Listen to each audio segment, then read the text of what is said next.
Hello, this is David Rovix with another episode of Discussions with David. We are broadcasting on the Facebook page of Popular Resistance, as well as on YouTube, Periscope, Twitch, and elsewhere. You can find all my live streamed discussions in podcast form afterwards if you subscribe to This Week with David Rovix on any podcasting platform or go to davidrovix.com. Eventually, I will probably expand this programming to include people who I don't already know personally. But so far, I'm continuing with Plan A, which is to interview friends who I would likely be seeing on the road anyway, if I were on the road, if the venues were still open, if people were going out to gigs, etc.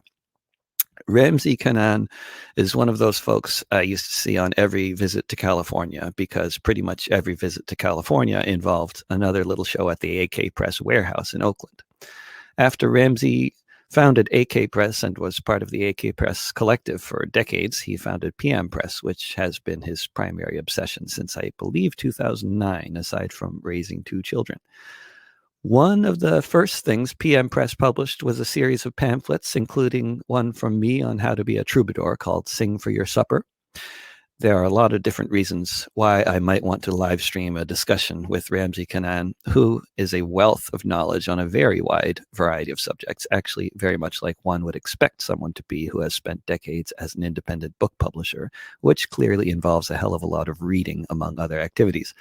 But in the wake of the shutdown of society, the sudden economic depression, and the ongoing collapse of a variety of industries, Ramsey and I may stick fairly closely for the hour to the subject of industrial collapse, specifically with regards to independent book publishing and how we got to the point we're at now.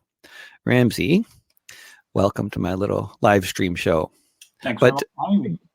But on the subject of industrial collapse, maybe sticking just with what we were talking about just before we went live, very much more broadly, I mean, I ask this question of everybody too, because I'm just trying to get my head around it. But the capitalist West put their own countries into an economic depression in order to maybe avoid a greater economic depression that would have happened if they hadn't done that. I mean, it's like following the Chinese model of shutting down the society in order to deal with the virus was something that took me by surprise. I was not expecting the U.S. or Italy or any of these countries to do that. And were you?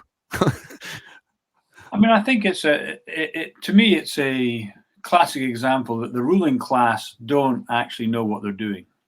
It's kind of like American military foreign policy. It kind of responds to certain things, and they may have a vague plan or an inclination, but they actually don't really know fundamentally what they're doing. So they're just kind of thrashing around. So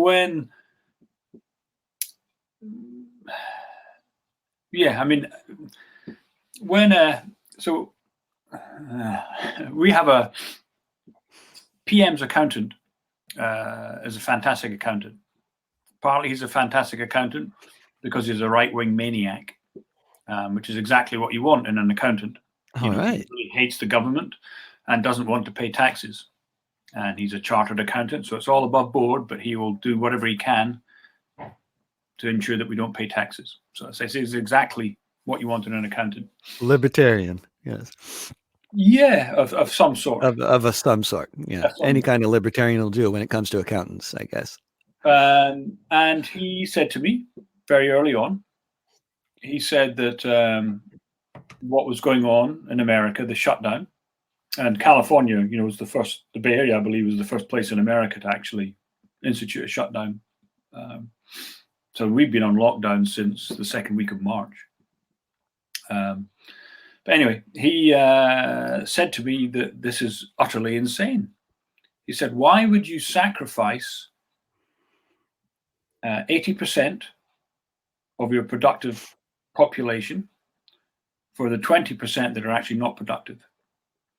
So in kind of laissez-faire capitalist terms, he's absolutely correct.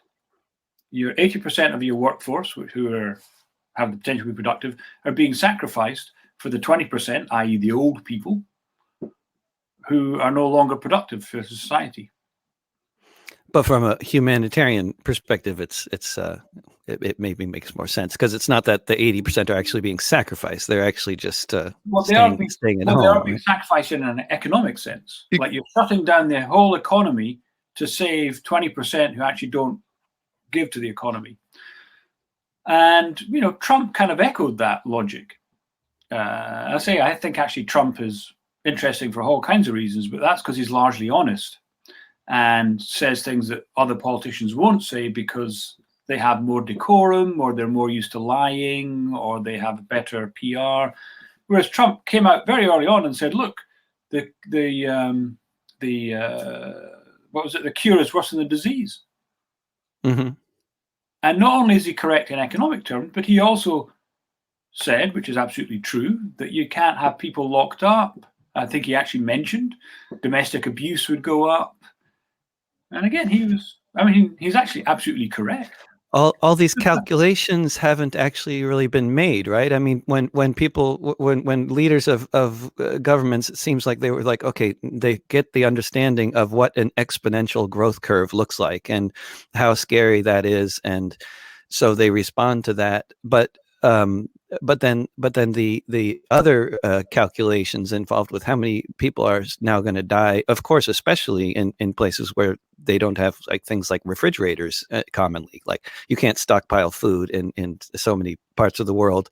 The whole idea for when you're a day-to-day worker without refrigeration and often without a real place to live, I mean, it's just is a joke, of course. Whereas stockpiling food, if you have your own apartment in a nice Swedish apartment flat, apartment complex or something, it's another matter entirely. But it's sort of a one size fit all. What's that? I mean, Swedes. Well, the Swedes. I mean, it's an interesting case of Sweden because, as they say, we practice social isolation as a daily thing. Anyway, I mean, I know so many people from other countries who go nuts when they move to Sweden because they're like, well, where are all the Swedes? They're all just staying home all the time. I mean, it's not a Mediterranean society by any means. So, and I love Sweden, but yeah, they don't really have much nightlife in most Swedish. Well, only for 3 months of the year. Right, pack it all in the when it's warm enough to go outside. But yeah. But I getting honing into far more specific subject material related to publishing. I just thought it would be so interesting to just get a little bit of a trajectory into. I mean, your life in independent publishing has sort of mirrored the whole sort of a DIY thing from the 80s that at least I think of as something that was from the 80s because that's when I was young. And so a real landline ringing. Unfortunately, that's my telephone. That's exciting. We'll have to let the answer machine get it. Yeah, good. Do we get to hear the whole thing with like the answering machine answering? We'll actually get to hear that. Uh-oh. And then but sacrifices I make for live broadcast. Yeah, but I mean, they're just going to call if we actually heard they'll just call back again, right? But you when you were you were actually one. I'm often making this talking about people who grew up in some kind of circumstance where becoming a radical was kind of almost inevitable, like you grow up on a refugee camp or something like that, but your situation isn't like that. You actually, punk rock was a very influential thing in your life as a teenager, and you're one of those the other half of radicals who got radicalized through ideas more than through circumstances, would you say, or a combination? I'd say it's a combination of both. I mean, I definitely became radicalized through ideas. I was definitely radical. There they are. Give me one. It's good. Yeah. We can just answer it. You're live. Yeah, we can just. Well, it's sort of a private phone call. Private phone call, partially broadcast. This is live streaming, not exactly TV or radio. Mm-hmm. There are no advertisements, so we won't cut to the ads. We'll just He could be getting a big book order in, and we definitely wouldn't want to interfere with that. Um, And if you want to order a book from sorry, PM I'll get Press that number. or call Ramsey while he's having the interview, there's the website, pmpress.org. I'm just saying, if anybody else wants to interrupt, they can find your landline right there, I think. Well, it's the joys of working from home. Yeah, absolutely. And then we might have kids running in too. We got 2 kids that are also there. And this long distance, this remote learning is, there's actually somebody on a local radio show coming on today who's written an article saying this remote learning is a joke. I bet what's the term he used? It's I don't know. It's nonsense. That's not what school's supposed to be about. But where were we? Yeah, I grew up. Yeah. I grew up in a house full of books, Mm. and even more importantly, I grew up with a mother who was always encouraging me to read from a very early age, and I was a voracious reader. And she was very canny. Was my mother. In that, as a little kid, like many young boys, I guess I was utterly obsessed with war, and I would read indiscriminately about war from an early age. Little potted biographies of Hannibal, or Julius Caesar, or Napoleon, or Hitler, or whatever, along with books on German panzer divisions from the Second World War, or whatever that. So I read widely and indiscriminately. But my mother would always encourage me to. So if you're interested in war, why don't you read Catch-22 by Joseph Heller? If you're interested in war, why don't you read All Quiet on the Western Front, or The Good Soldier Strike by Jaroslav Hasek, or whatever. Yeah. So she was always kind of, suggesting literature. And at the same time, she also kept feeding me all the kind of classics, Animal Farm, or Aldous Huxley, or Solzhenitsyn, One Day in the Life of Ivan Denisovich, or whatever. So it meant, but by the time I was kind of 13, which is when I discovered punk rock and politics, I already had a fairly nuanced idea of what anarchism was. Yeah. Presumably from reading Camus and, Huxley and Orwell or whatever. And so they were kind of, it wasn't like one was a gateway drug to the other. It was more that my musical interests sort of kind of aligned with my political awakening. Did it take you a long time in life to realize what a profound influence your mother was, actually? Because I mean, like for me, I'm in my 50s, and actually I'm only a year younger than you, and I'm just only recently realizing what a profound political influence my mother was. I mean, it's just not something I was willing to accept, I think, as a young adult. I think I acknowledged it pretty early on. I mean, AK is named after my mother. Yeah. It's my mother's initials. So right. When I started publishing stuff as a teenager, it was deliberately named after my mother. So, yeah, it is not named after the most popular weapon for anti-imperial struggles. My mother's last name is not Kalashnikov. No. It is, unsurprisingly, is Kanaan, same as mine. But when you discovered punk rock, and was it around the same, also the same time that you were also discovering, like, say, radical little bookshops and stuff like that? Because they kind of went hand in hand, didn't they? The two were, I'd say, kind of. So I say, as a kid, I decided I was an anarchist, and I remember buying my first Crass T-shirt in 1979. So again, that would be age 13, because I'd never heard Crass's music or knew anything about them, but the T-shirt had on it "Anarchy, Peace, and Freedom," and I knew that I was into anarchy, peace, and freedom. So I bought a Crass T-shirt, which obviously was a bootleg T-shirt, since Crass didn't make their own T-shirts. It was in the local record shop. Great. In small town Stirling, where I lived in Scotland. And I then felt that I had to buy a Crass record, because it was a bit embarrassing going to high school wearing a Crass T-shirt. People go, "All right, what are they like?" Right. I have no idea, to be honest. So I then went out and bought a Crass record, which was Stations of the Crass, which I believe came out in 1979 as well. And I remember kind of like digging the ideas and the lyrics and the anger, and thinking the music was pretty naff. I was kind of more into, more melodic punk, sort of the Ruts and the UK Subs and the Damned and that kind of stuff. But anyway, that got me into that. So I actually bought my first anarchist magazine. So I already decided I was an anarchist. I bought my first anarchist magazine, which was called Extra, on a CND march. So CND was the Campaign for Nuclear Disarmament. It's the kind of British peace movement.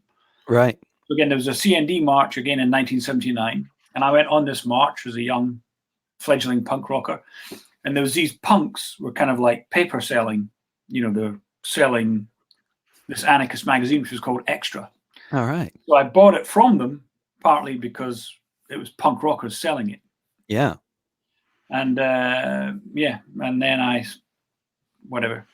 So shortly after that, I got into distributing other fanzines and whatnot.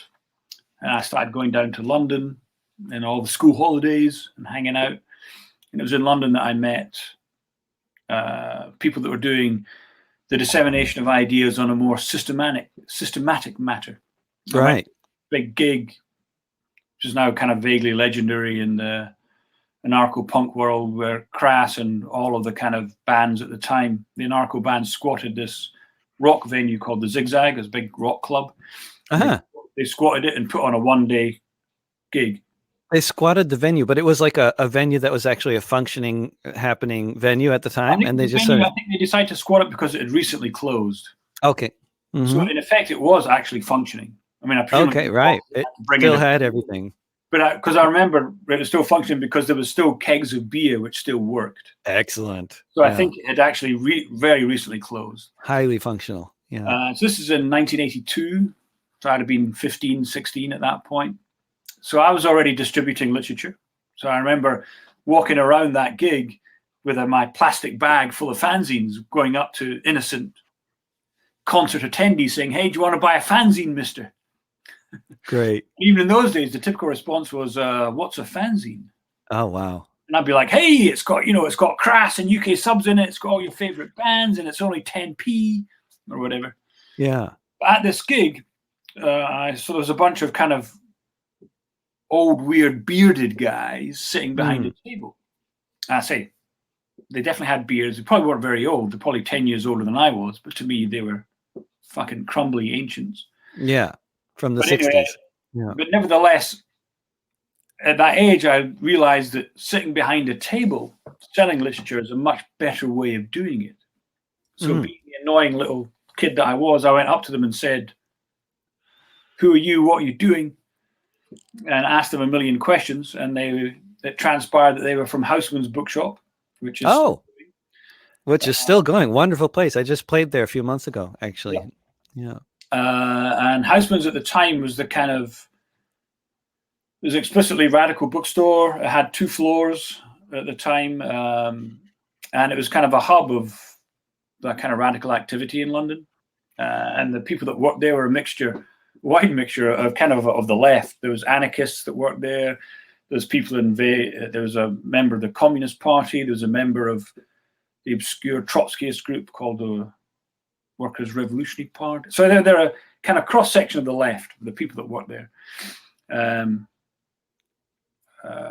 anyway, so I spent all my summer holidays and Easter holidays and Christmas holidays going down to London and hanging out at Houseman's. They were very kind, and they started putting me up in their houses. Oh. So you were going all the way from Stirling, Scotland, all the way down to London to check out Houseman's. Interesting. Because I mean, there would have been, wouldn't there have been similar places in closer to Stirling? Like your orientation wasn't towards Glasgow, or Edinburgh. It was towards London. Were you going to school in England or anything like that, or it was just high school in Stirling?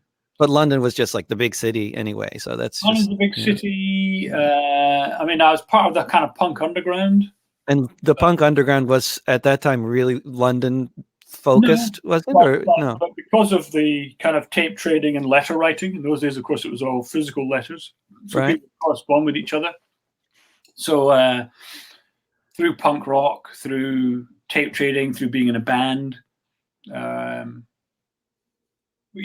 knew people in London, so I'd go and stay with them in their squats. I would go and visit them. Again, my mother was very encouraging. She didn't mind me doing this. I'd go down on the bus, on the British equivalent of Greyhound buses. I'd take to London, the overnight bus, fucking nightmare. Uh, But anyway, so she was, I used to call home every day, from a payphone. Great. Tell I was still alive. Yeah. Squatting in London, whatever.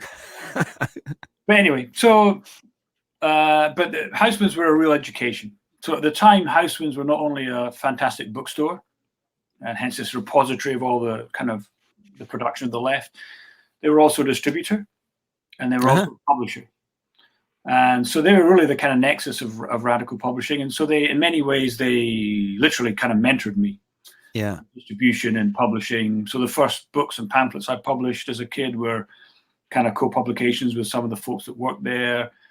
They were the ones that started giving me more explicitly political material, kind of to help me distribute it. They'd give me a discount so I could then resell, etc. So it was really kind of through Housemans. The flip side of that, though, in terms of my political education, is this is Britain in the late 70s, early 80s. This is the rise of Thatcherism, of so-called monetary politics. So growing up in Scotland as a teenager, Scotland had 25% unemployment. Wow. So no one I knew, I left high school when I was 17 and I moved to the nearest big city, which was Edinburgh. But I mean, no one I knew had a job. Was Edinburgh any better off? I mean, Stirling, that was true also of Edinburgh? No, Edinburgh was, as people will remember from Train Spotting, which is a fantastic piece of fiction, but that's all it is. Edinburgh was the heroin capital of Western Europe. Wow. In the 80s. And as people are probably aware, heroin is a poverty drug.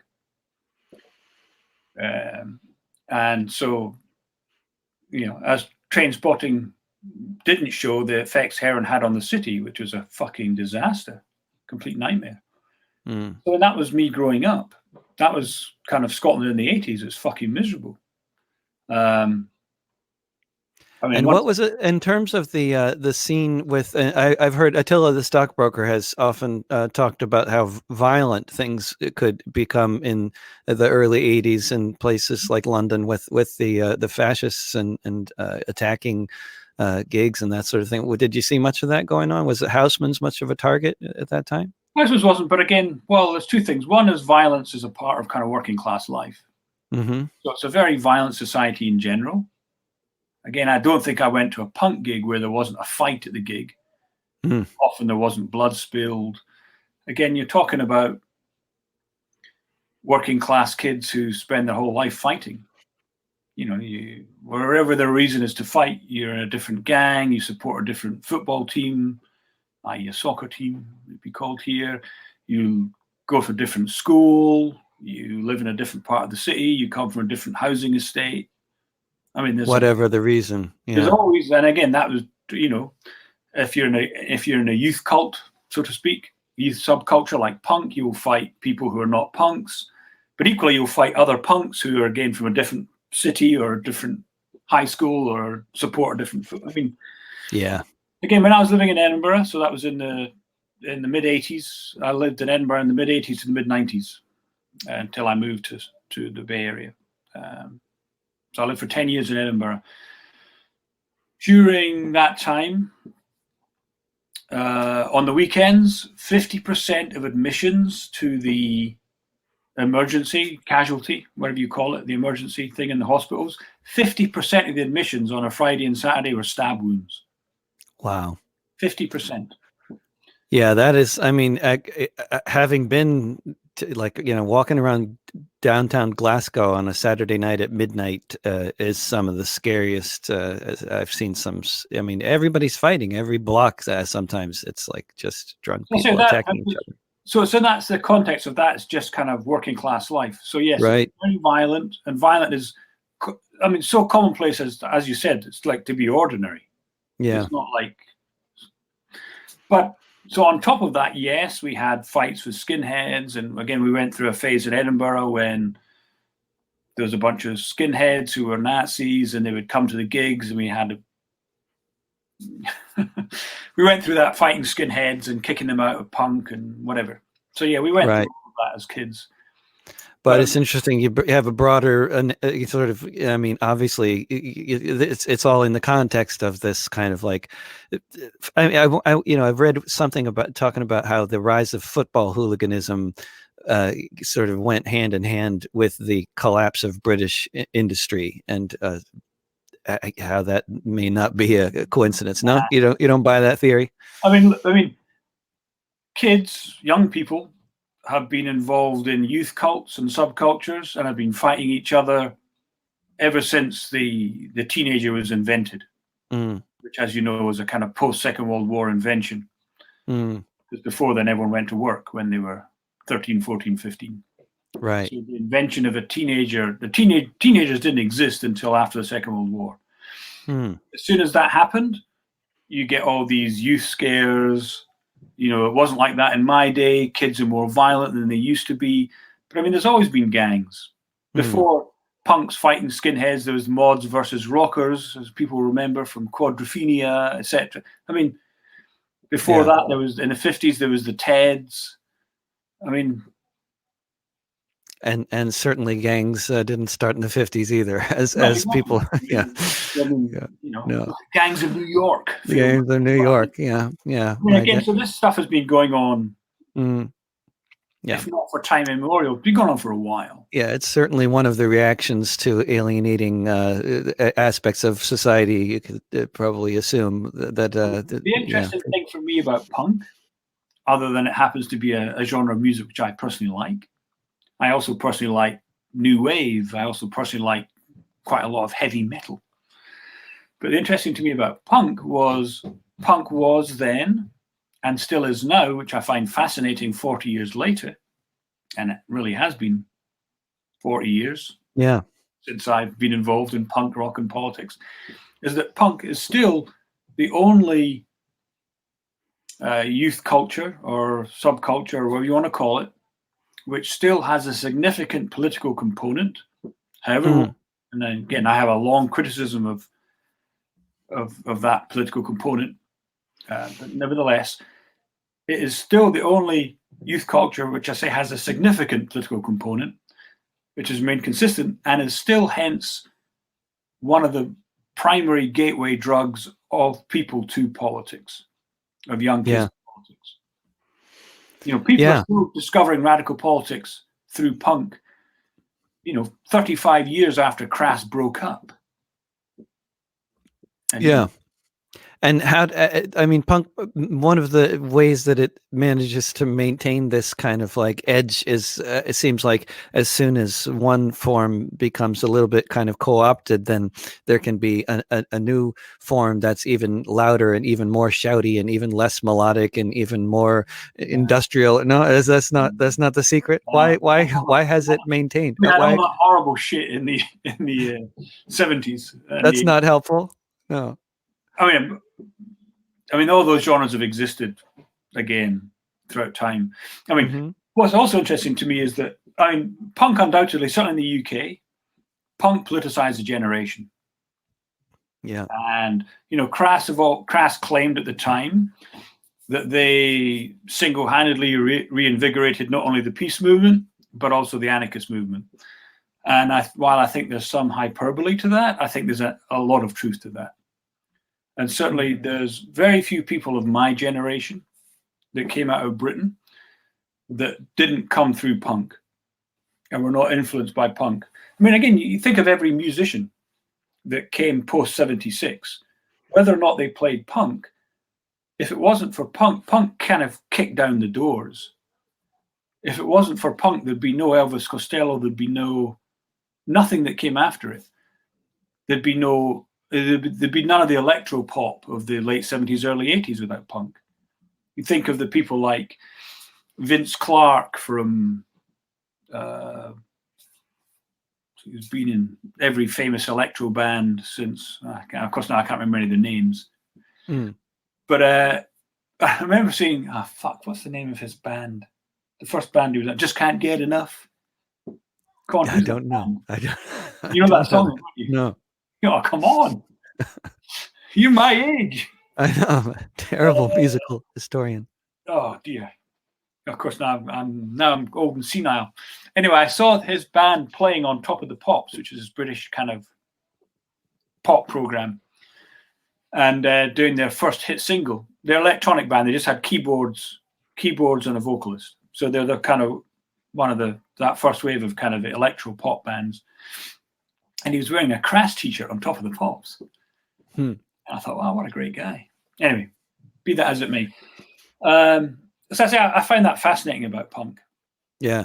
It's the only genre of music, let alone the only youth culture, which has, I say, retained. I mean, at various times, there have been other genres of music which have had elements that were explicitly political. Jazz, of course. Folk music, of course, in the 50s and 60s. But none, elements of reggae, sure. Elements of hip hop, sure. But none of those have actually maintained that kind of consistency and that influence, which punk has done for fucking 4 decades. It's incredible. Yeah, it's interesting, and it's also been a bit more on the margins in terms of like popular music, except in the early '80s, or it often it's often quite prominent. The best-selling band in the world twice now, in terms of the amount of records, has been Green Day. Right. Green Day are a punk band. Right, and I think Rise Against is selling quite a few records as well. Green Day, were the best-selling band in the world when Dookie came out, whatever that was, 20 years ago or 30 years ago now, whatever. They sold, 10 million records. And then 10 years later, they did it again with that American Idiot. Mm-hmm. Yeah. And they're still, they're still one of the biggest bands in the entire world, the stadium rock stars. Were you ever gravitating towards starting a record label before you started up doing publishing and distribution? Because eventually you ended up doing a bit of both, really, and by the turn of the century. I mean, when Political Asylum started out, we were part of that kind of DIY. Again, DIY is a horrible misnomer. DIY stands for do it yourself. And actually, the whole ethos was actually doing it together. A collective. Or doing it in concert with others. I mean, that was the whole logic of this. So again, as I say, but outside of the purview, outside of the control of the big labels and Barnes and Noble, and it's putting on your own gigs, doing your own fanzines. It's basically kind of creating your own media and the wherewithal to tour, to do many of the things involved. So part of that, there was a huge kind of tape. Again, this was in the 70s and 80s. So remember, tape was it? Home taping is killing music. That's what they said, right? That was us. We were tapes, and so a lot of that was the cassette culture. Was also a lot of bands released their own. You could make your own recordings now, and you could make 1,000 copies, and it was something that people could afford to do at that point, right? Not even making 1,000 copies, but you could make 1,000 copies one at a time on your twin tape deck. You just we did that. We went into age 15. We went into a recording studio in 1982. And recorded our first demo tape, which is recorded in a 24-track studio. I mean, I think we recorded like 20 tracks in one day. So it's basically like live. Yeah. Overdubbed some guitars and overdubbed some vocals, and that was it. Recorded and mixed in one day. But we released it as a so on our own label, I guess. I mean, it was just me. Yeah. And then you could sell them at shows or wherever else. Shows. Yeah. Whatever. And in retrospect, I mean, it's at the time in the 80s and the 90s, which is in the 90s is more when I was recording and putting out CDs and stuff like that. It was and I think it would, I assume, be the same for putting out music as for putting out books. That there was a certain aspect of sort of golden age to the whole period, because like even though you're locked out of bigger locked out of getting play on clear channel radio stations for the most part, or locked out of showing up in all the major bookstores or whatever, you still could produce physical material and sell it in whatever places, stores, or at shows or wherever else. And it was a more straightforward kind of way to do things compared to how it got later with the internet, would you say? Yeah, yes and no. And the yes part is yes. So again, the early 80s saw what was called the desktop revolution. So that was the first kind of digitizing of the production of of printed materials. So before that, the fanzines in the 70s were literally photocopied, or the more sophisticated one doing these Gestetner machines where you had this thing where you pull back and you kind of made the weird copy. So it's, in effect, there's various forms of photocopying. And so the fanzine would also be stapled by hand or whatever, often be copied at work because it would only be at work, large workplace. Anyway, in the early 80s, there was the so-called desktop revolution, and that was meant that typesetting and composing the text could be done on a computer as opposed to by hand. So that again meant that anyone, so to speak, anyone who had access and the knowledge and the rudimentary skills could start producing their own stuff relatively cheaply. So that kind of meant that people were able to produce things much easier than before. What we still had in the 80s was we had the residues of the 60s, meaning there was still places like Houseman's and other radical bookstores, independent bookstores, that might be willing to take these independent or self-produced items to sell. There were still independent record stores. There was still kind of the residues of the last great wave of social movements. By the time I moved to America in the early 90s, that all gone. Mm-hmm. So that was actually, it had been destroyed pre-internet and pre-digital age in that sense. And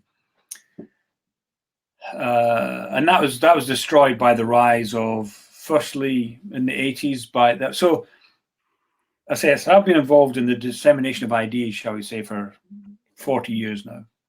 I just have to add to what you were just saying about the 80s. Like when I remember in the mid 80s taking a trip across the United States and being interested in radical culture. I think it was a drive away car, so I had 10 days to make the trip, but so I didn't have that much time to check places out. But I remember going to Madison, Wisconsin, and at that time in Madison, Wisconsin, there were still 11 radical student newspapers. Right. 11 that were still coming out regularly that I could find just walking down State Street, that was, being published regularly. Sure. That is definitely not the case now, and wasn't the case by the 90s. No. I think one of them was called Student Insurgent. Well, what's that? Well, I mean, I have two theorems, shall we say, Ramsey's 2 iron laws of publishing. The first is that publishing in itself is not profitable, meaning publishing in all its forms has subsidy. And you could probably say the same in general of art and culture in general. It's not actually a profitable thing to do. So it means in the history of publishing, from day one, whenever people started printing stuff, it was not done for profit. It was done because people wanted to get the ideas out. When fucking Martin Luther tacked the fucking thing on the wall of the church or whatever the fuck, at the start of the Reformation, he wasn't doing it to make a buck. He was doing it because he wanted to upend the Catholic order. So there's basically always been a subsidy. Now, sometimes it's hidden, sometimes it's overt. Mm-hmm.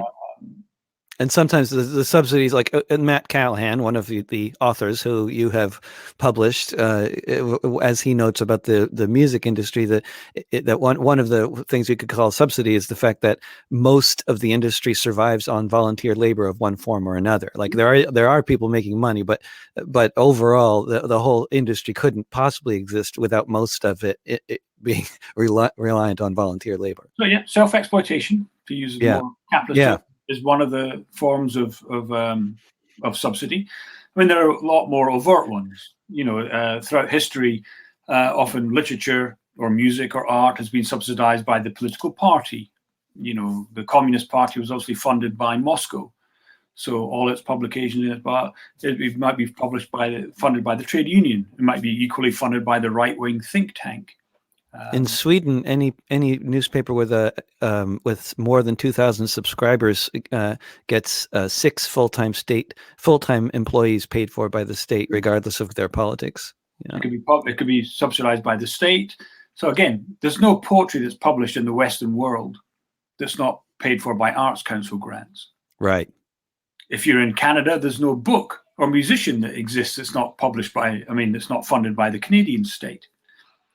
Well, Attila the Stockbroker publishes his own poetry books. There's one. Anyway, yeah. But more typically, it's always been subsidized by individuals. Yeah. And again, This is not a left-wing thing. It's like across the board. Right. It's like, publishing has always been known as the gentleman's pursuit because it's basically gentlemen of leisure, meaning people that have the means have subsidized it. And because they think that getting these ideas out is a good thing. And I say this could be horrible right-wing ideas as equally as it could be horrible left-wing ideas and everything in between. But again, typically publishing is subsidized. So the first big hit to that publishing world was in the early 80s, which was the rise of the corporations. And when the corporations moved in, the Rupert Murdochs and the Bertelsmann Group, the BMG from Germany, when the big corporations moved in, they started buying up all these independent publishers because, people like Random House or Penguin or whatever used to be independent publishing houses. And so the corporations moved in the 80s and started buying them all up. The first thing that the Rupert Murdoch et al. Did is sent in the accountants. And they quickly discovered it doesn't make economic sense. Like, why are you publishing all of these? So the old ways of publishing, if you believed in the ideas, the old model would be that you'd invest, so to speak, in the author in the same way that you used to invest in an artist in a music term. You wouldn't necessarily expect the first thing out the gate to be an international bestseller. You'd presume that you were cultivating the author and maybe you'd sign him to a 5-book contract with the expectation that, their third or fourth book, they'd get into their stride and they'd have built up an audience and whatever. So when the accountants moved in, so to speak, they said, you can't sell 3,000 books. That doesn't make any money.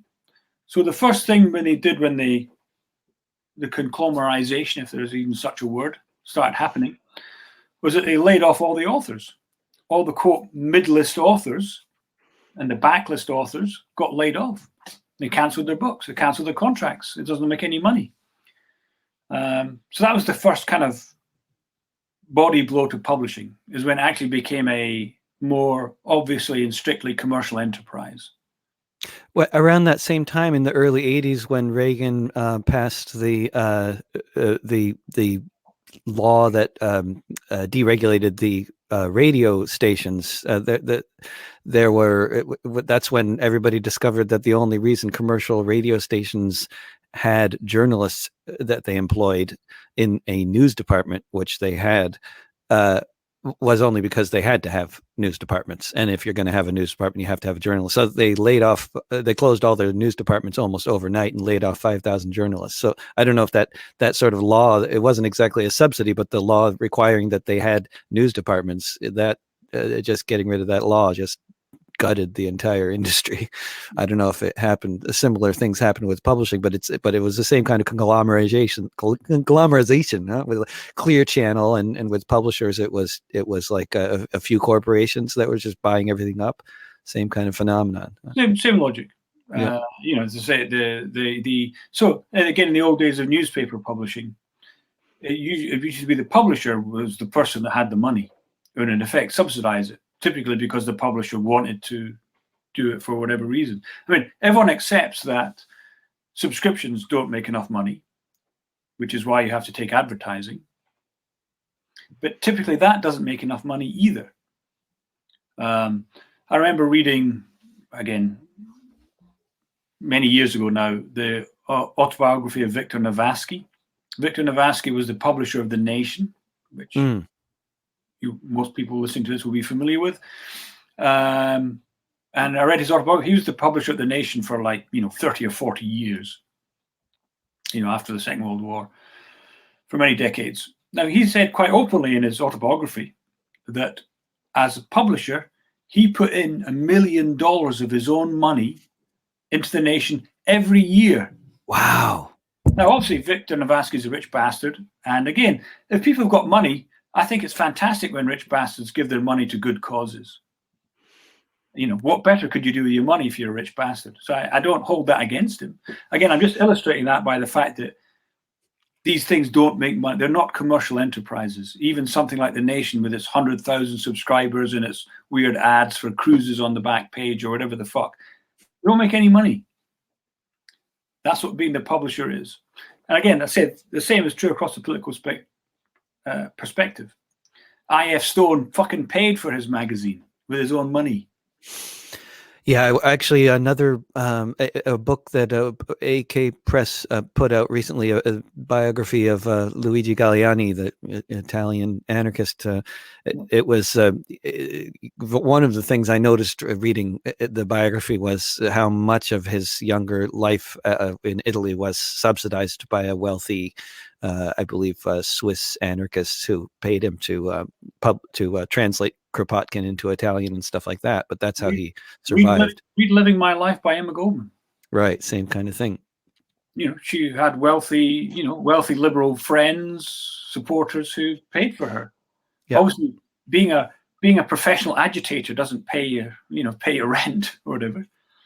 Again, she went. But there was this period. I mean, there was still this period. I mean, as a musician, I don't know, as a publisher, it's as difficult as it was to sort of exist as a publisher or without these kinds of subsidies, or relying on volunteer labor, or not making profit. But it's still, looking at it in the internet period, looking back, it's almost like things were simpler and easy than in comparison. Not really. No. These things come out of struggle. So I say the first Ramsey Kanaan iron law of publishing is that it needs a subsidy. The second one is that publishing and ideas rise and fall with social movements. So if you look at the history of publishing, and again, I would argue if you look at the history of art and culture in general, it basically rises and falls with social movements. So the first great outpouring of literature, certainly in the English language, was in the English Revolution in the 1640s. Now, again, there was a massive outpouring from the right and the left, well, both in favor of the king and against the king. And that's why we know there are these digger tracts and the levelers. That's why we know of them, because they publish stuff. And actually, the only reason we know them is there was a mad collector who was actually a right-wing guy, but he collected everything across the spectrum. So the only reason we have these Gerard Winstanley tracts or Ibiza Cop or all these diggers and ranters and levelers and this massive outpouring of ideas is because there was one guy collected one of everything that came out during that period, I say, across the political spectrum. And his collection remained intact. He was a mad collector. Yeah. But nevertheless, my point is there's this massive outpouring of literature. The next time there was a mass outpouring of literature and ideas was around the French Revolution.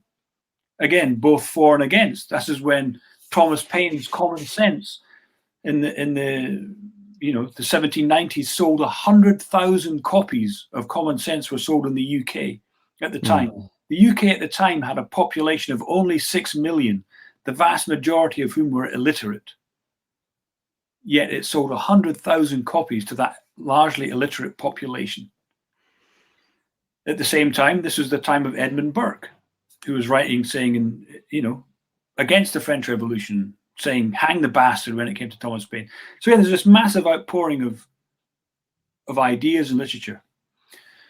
Again, I could go on and on and on. The Communist Manifesto was written in response to the 1848 revolutions. Whatever, you could go on and on.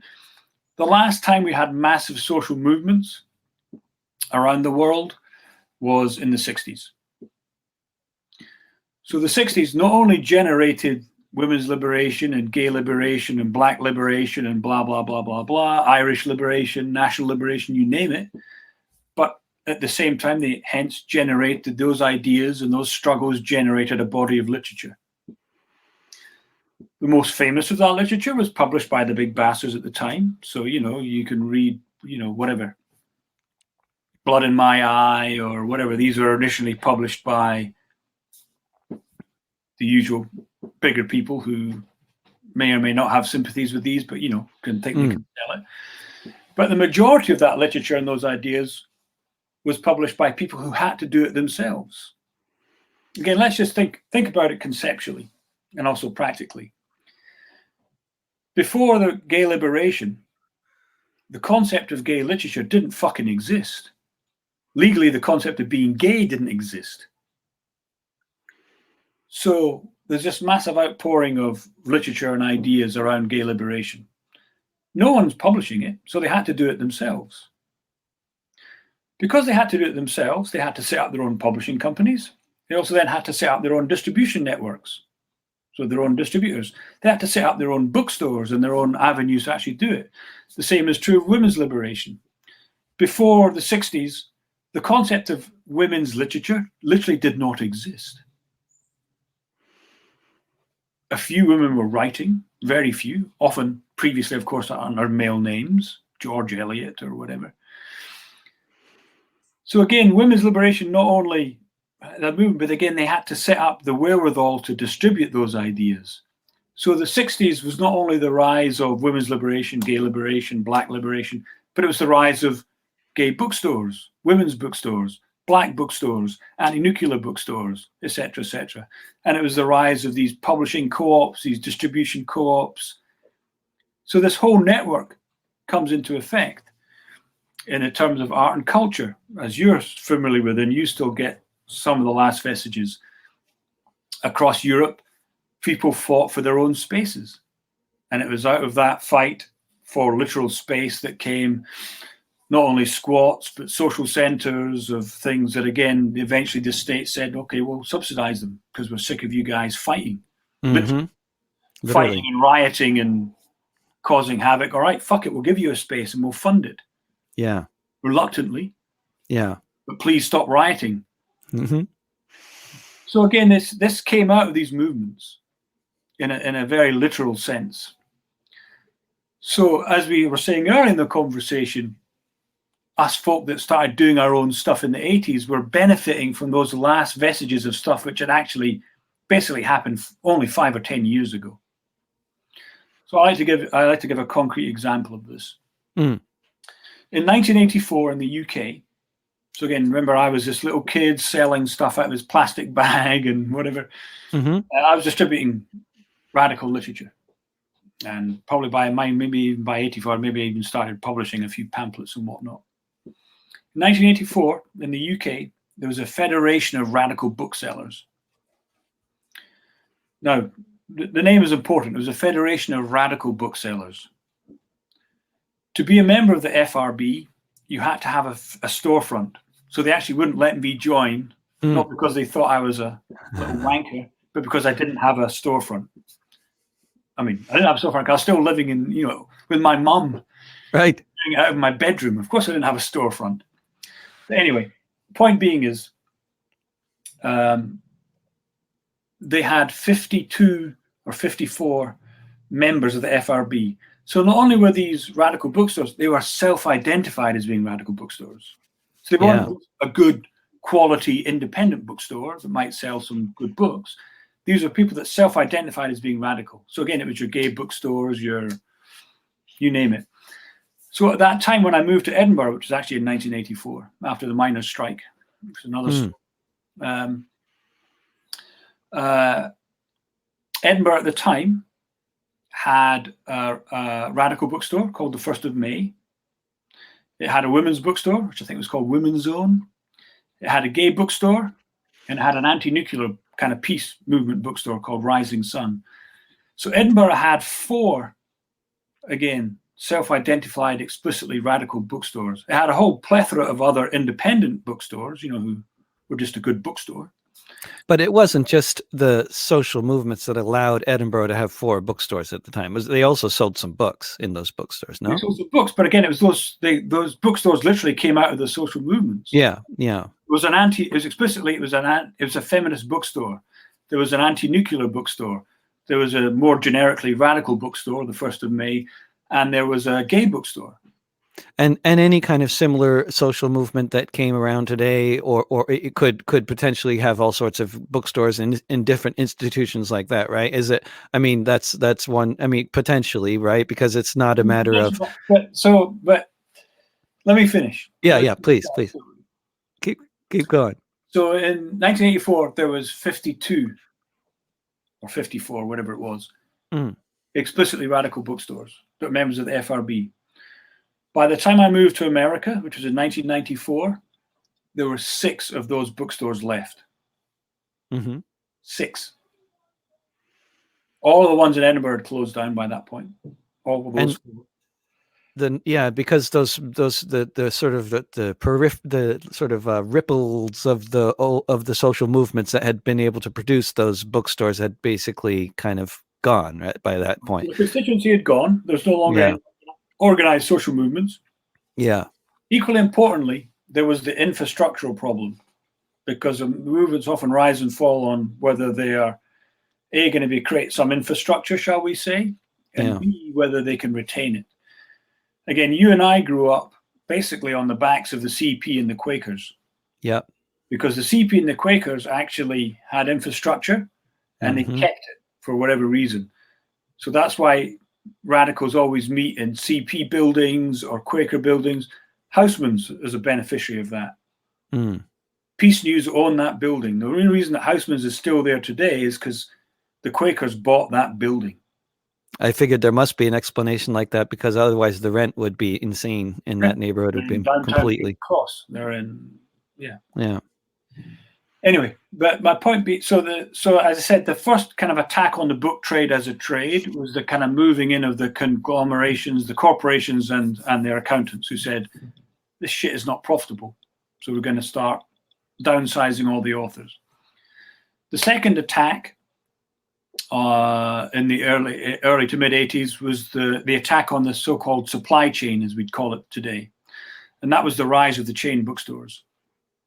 In America, that would have been your Barnes and Nobles and later your Borders, and there was a whole bunch of smaller chains, Crown, B. Dalton, and some things that you might remember.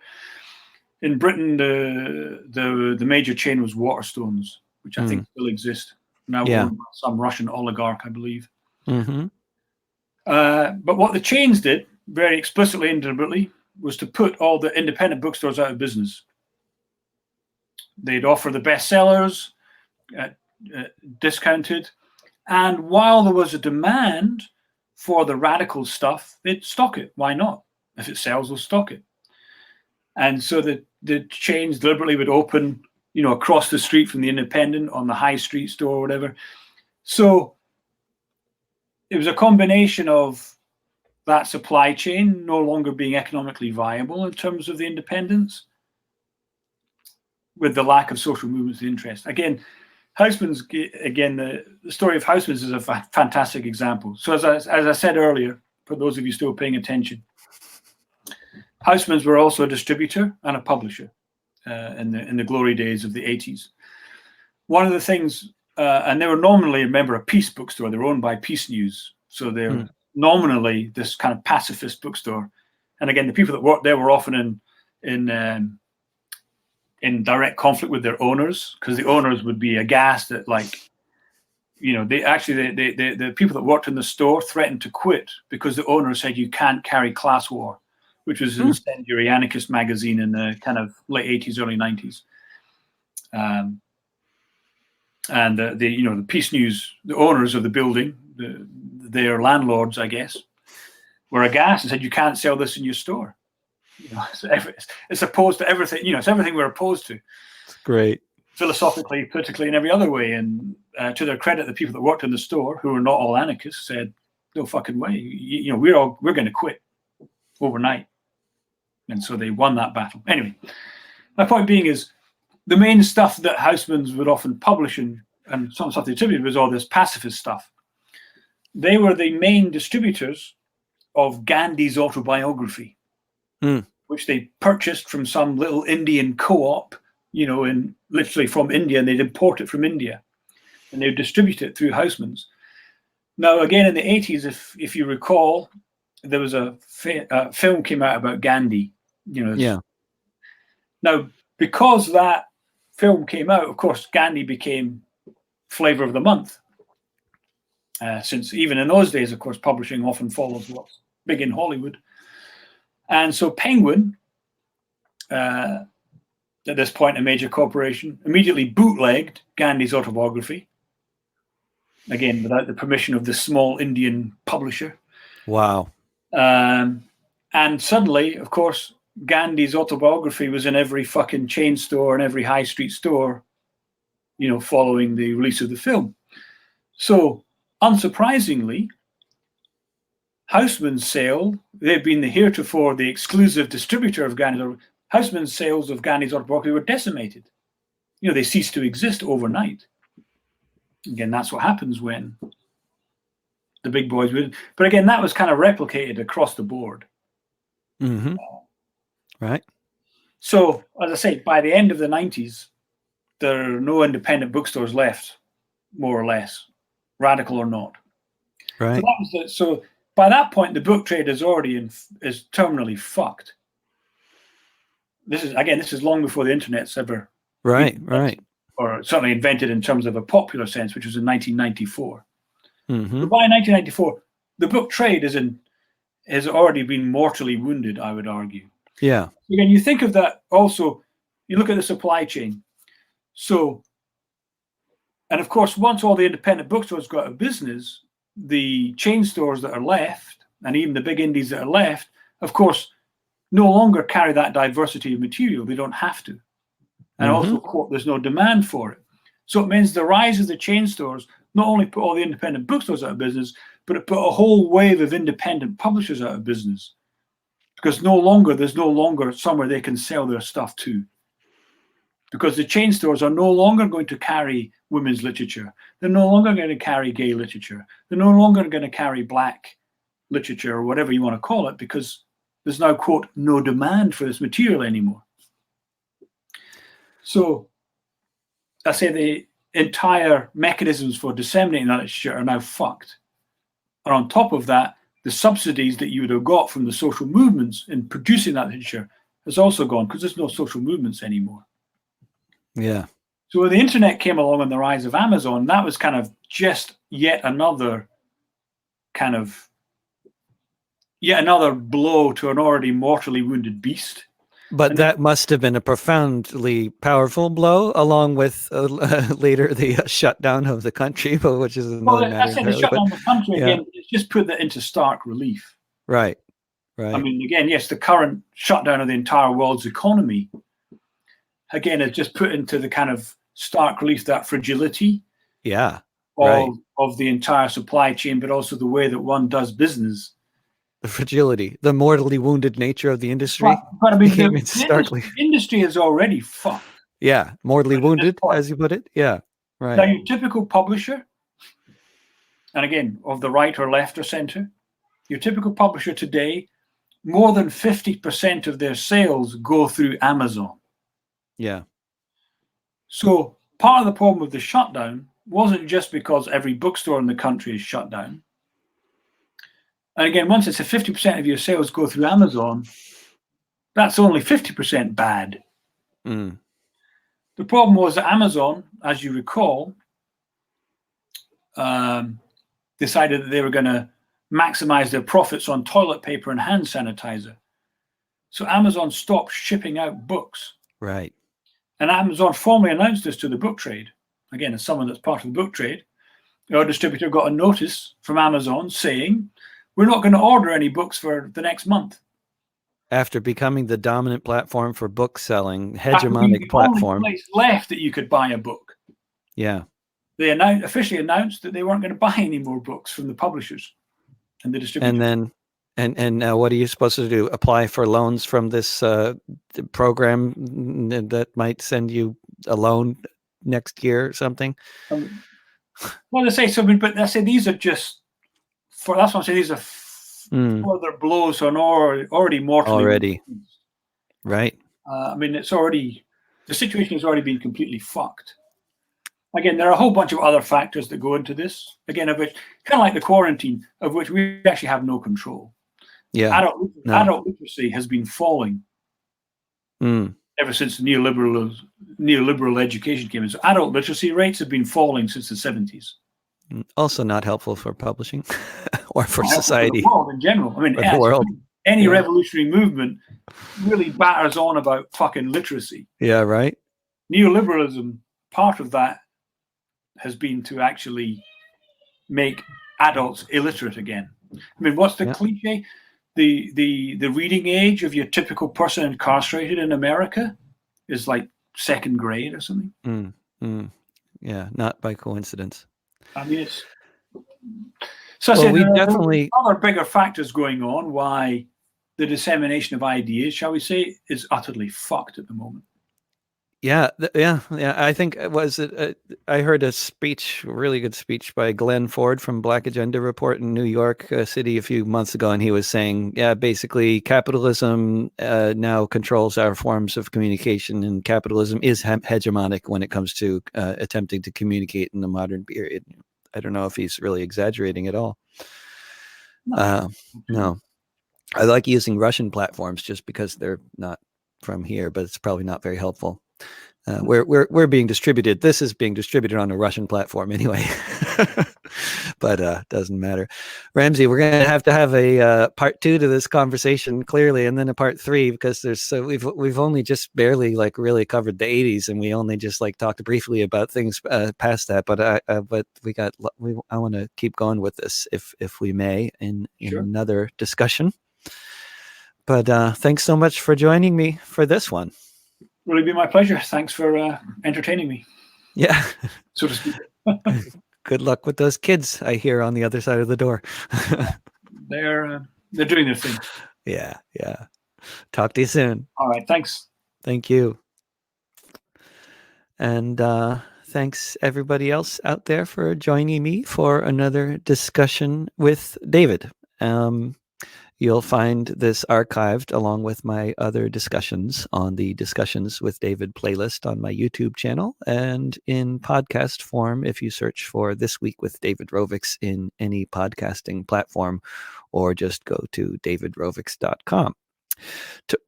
Tomorrow, I'll be doing a concert for all the quarantined children out there aimed at kids aged 4 to 8 or so. On Friday, I'll be talking with Jenka Soderberg, the Web New Media Coordinator for KBOO Community Radio here in Portland, Oregon. Thanks for tuning in. Hope to see you again soon here in the Matrix and eventually back in the streets. Don't pay the rent. We'll be okay.